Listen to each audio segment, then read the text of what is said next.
Ну, во-первых, я хотел бы начать с того, что меня никто ничего не лишал. Ни иноагентом не объявляли, ни гражданства не лишали. Но, тем не менее, я нахожусь в этой студии. И я прекрасно понимаю, что то, что мы сегодня делаем в этой студии, оно ломает общую картину в средствах массовой информации, общей идиллии и благополучия. Понимаете? Я тоже хорошо понимаю. Вот я должен сказать, что я представитель поколения, которое с самого молодого возраста стояли у истоков строительства этого государства. От командованием старших, достойных старших, мы строили эту страну. Во время войны отстаивали ее интересы, после военные годы отстаивали. И мы своей вот этой жизнью и борьбой заслужили право на мнение и право на голос. Это чтобы было понятно, чтобы потом никто не удивлялся, почему вдруг мы начали отстаивать интересы Абхазии. Изначально, когда мы говорили о независимом государстве, когда мы боролись за него, мы это делали не потому, что нам нечего делать было. Мы делали это потому, что было четкое и ясное осознание того, что только в условиях независимого государства мы сможем выжить как этнос, как абхазский этнос. Потому что кроме как нам это никому не надо, наше выживание абхазов на этой планете, кроме нас никому не нужно. И единственным условием, чтобы выжить, это независимое абхазское государство, которое мы строили, когда началась война, начали строить, выстояли, погибли наши братья, наши сверстники, одноклассники, друзья. Потом послевоенные, я просто хочу напомнить немножко, послевоенные голодные, холодные времена выдержали, выстояли. Вот. Ну и потом приехали люди, которые в 2009 году только вернулись, в 2009, уже когда уже сытно стало, более-менее электричество появилось, побрились люди, постриглись, оделись нормально, цвет кожи поменяли. Приехали и начали нас учить, что, оказывается, у нас не так хорошо, как в Москве. Не в России, подчеркиваю, а именно в Москве. Начали нас мерить по московским меркам, понимаете как? А потом инициативы появились, типа апартаментов, закона об иностранных инвестициях и так далее. И вот когда мы, вот эти люди, которые все это время боролись, все это время здесь жили и строили эту страну, когда начали говорить, что это опасно для нашей страны. И когда мы остановили эти процессы, кстати говоря, и отстаивая наше право на голос, мы остановили закон об апартаментах, и когда мы спасли, я не преувеличиваю, именно спасли абхазский бизнес и абхазское общество от соглашения об инвестициях, в отношении нас, я имею в виду тех, кто боролся, начали применять персональные санкции. Почему их начали применять? Тут все, извините, проще пареной репы. Понимаете, вот генеральный прокурор вам сказал, что время нужно, там, разобраться надо и так далее. Заявляю откровенно, наши чиновники в средствах массовой информации несли откровенную клевету. Они заявляли, что в оппозиционной среде есть люди, которые работают на западные спецслужбы. Эти заявления есть. Мы вам их предоставим.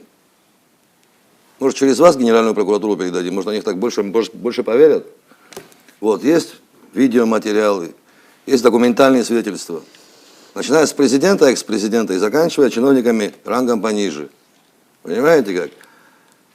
Они натянули на Абхазию виновность перед Россией своими действиями. Это подделали, преподнесли как нашу борьбу с Россией. Какой-то бред сивой кобылы. Ни с какой Россией никто не воевал. И воевать не собирался, мы не сумасшедшие. Мы не хуже Аслан Абжания понимаем всю ценность добрососедских отношений с Российской Федерацией. Мы эти отношения выстраивали задолго до того, как он им занялся. Мы выстраивали на своих рабочих местах, выстраивали. Я лично этим занимался. Отстаивая интересы русских граждан, граждан русской национальности в Абхазии, защищая их имущество от тех, кто рядом с ним воевал с нами потом. От них в том числе, когда они занимали их квартиры и там судебные решения подделывали.